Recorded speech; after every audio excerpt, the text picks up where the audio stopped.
আসসালামু আলাইকুম খালামণি, কেমন আছেন? ওয়ালাইকুম আসসালাম মা কানিস। আলহামদুলিল্লাহ, আল্লাহ তাআলা ভালো রেখেছেন। তুমি কেমন আছো মা? আলহামদুলিল্লাহ খালামণি, আমিও ভালো আছি। খালামণি, আমার তো ইউনিভার্সিটির সেমিস্টার ফাইনাল এক্সাম শেষ হয়েছে। কাল আমি আমাদের বাসায় এসেছি। ও তাই নাকি কানিস, খুব ভালো করেছো। তা কতদিন থাকবে এবার? খালামণি, এই তো প্রায় 1 মাসের মতো থাকবো। 1 মাস? সে তো অনেকদিন। এক কাজ করো মা, অনেকদিন হলো তোমাকে দেখি না, ওই একটু মাঝে মধ্যে ফোনেই কথা হয় যা। তুমি আমাদের বাসায় বেড়াতে চলে আসো মা। তুমি আসলে ফাতেমা ওমর অনেক খুশি হবে। হ্যাঁ খালামণি, আম্মু কাল রাতেই বলছিলেন আপনাদের বাসা থেকে ঘুরে আসতে। তাই নাকি মা কানিস? তাহলে আপুকেও সঙ্গে করে নিয়ে এসো। না খালামণি, আম্মু যেতে পারবে না। আম্মু বললেন আমাকে একাই যেতে, কিন্তু আমি তো আপনাদের বাসা চিনি না, যাব কি করে? আরে কি যে বলো না কানিস, তুমি তো এখন বড় হয়েছো, ইউনিভার্সিটিতে পড়ছো, আর বলছো কিনা তুমি আমাদের বাসা চেনো না? মানুষকে জিজ্ঞেস করতে করতে লন্ডন পর্যন্ত যাওয়া যায়, আর আমরা তো থাকি রসুলপুরে। তুমি একটা বাস ধরে রসুলপুর চলে এসো, আমি বাস স্ট্যান্ডে ওমরকে পাঠিয়ে দেবো। ওমর গিয়ে তোমাকে বাসায় নিয়ে আসবে, ঠিক আছে মা? আচ্ছা ঠিক আছে খালামণি, তাহলে তো ভালোই হয়। আপনি 4টার দিকে ওমরকে বাস স্ট্যান্ডে পাঠিয়ে দিয়েন। আচ্ছা ঠিক আছে মা কানিস, সাবধানে এসো। আচ্ছা ঠিক আছে খালামণি, আসসালামু আলাইকুম। ওয়ালাইকুম আসসালাম। মেঘমালা আকাশে উড়ে উড়ে যায়। আসসালামু আলাইকুম আম্মি জান, কার সাথে কথা বলছিলি? ওয়ালাইকুম আসসালাম বাবা ওমর, তোমার খালাতো বোন কানিসের সাথে কথা বলছিলাম। ও কানিজ আপু ফোন করেছিলেন? তা কি বললেন উনি? কানিজ আপু এখন কোথায়, ইউনিভার্সিটি নাকি তাদের বাসায়? বাবা ওমর, তোমার কানিসাপুর ইউনিভার্সিটির ফাইনাল সেমিস্টারের এক্সাম শেষ হয়েছে, সে ছুটিতে 1 মাসের জন্য তাদের বাসায় এসেছে। তাই নাকি? কানিজ আপু 1 মাসের ছুটিতে তাদের বাসায় এসেছেন? তা আম্মি জান, তুমি কানিজ আপুকে আমাদের বাসায় আসতে বললে না কেন? কানিজ আপু আসলে অনেক মজা হয়, তার ইউনিভার্সিটি গল্প শোনা যায়। আমিও বড় হলে কানিজ আপুর মতো ইউনিভার্সিটিতে পড়বো। হ্যাঁ বাবা ওমর, অবশ্যই পড়বে। একটা খুশির সংবাদও আছে, তোমার কানিজ আপু আজ বিকেলে আমাদের বাসায় আসবেন। সত্যি বলছো আম্মি জান? কানিজ আপু আজ বিকেলে আমাদের বাসায় আসবে?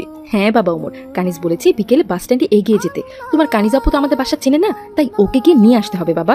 আচ্ছা ঠিক আছে আম্মি জান, তুমি কোনো চিন্তা করো না, আমি বাস স্ট্যান্ডে গিয়ে কানিজ আপুকে নিয়ে আসবো।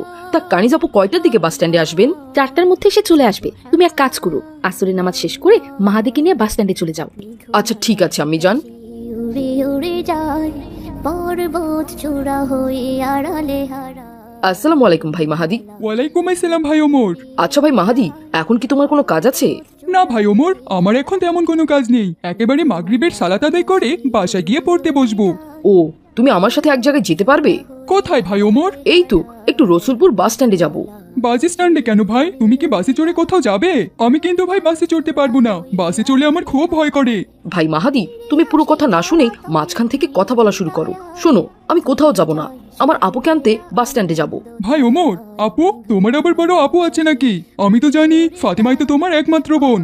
আরে ভাই মাহাদি, তুমি আবারও কথা বলা শুরু করলে। আমি আমার নিজের বোনের কথা বলিনি, আমি কানিজাপুর কথা বলেছি। কানিজাপু আমার খালাতো বোন, বুঝেছো? কানিস আপু, তার বাসা কোথায়? তাদের বাসা দিনাজপুরে।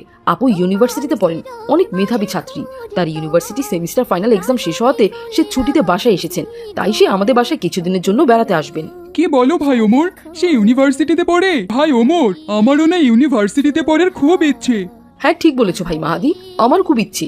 কানিজাপু আসলে আমি তার কাছ থেকে পরামর্শ নিতে পারবো, কিভাবে পড়াশোনা করলে আমরা ইউনিভার্সিটিতে যেতে পারবো। ঠিক আছে ভাই ওমর, আচ্ছা চলো আমরা বাস স্ট্যান্ডে চলে যাই। সুবহানাল্লাহ, আল্লাহ আল্লাহ, সুবহান। আসসালামু আলাইকুম আপু, কেমন আছো? ওয়ালাইকুম আসসালাম ওমর, আলহামদুলিল্লাহ আমি ভালো আছি। তুমি কেমন আছো? আলহামদুলিল্লাহ আপু, আমি ভালো আছি। আপু পরিচয় করিয়ে দিই, এ হচ্ছে আমার বন্ধু মাহাদি। ও মাহাদি, খুব সুন্দর নাম। কেমন আছো মাহাদি? জি আপু, আমিও ভালো আছি।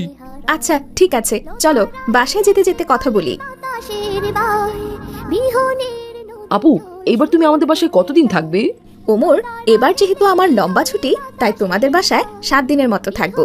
আর 7 দিন থাকবো নানু বাড়িতে, আর 7 দিন থাকবো আমার ফুপির বাড়িতে, আর বাকি দিনগুলো আমাদের বাড়িতে থেকে ইউনিভার্সিটিতে চলে যাব।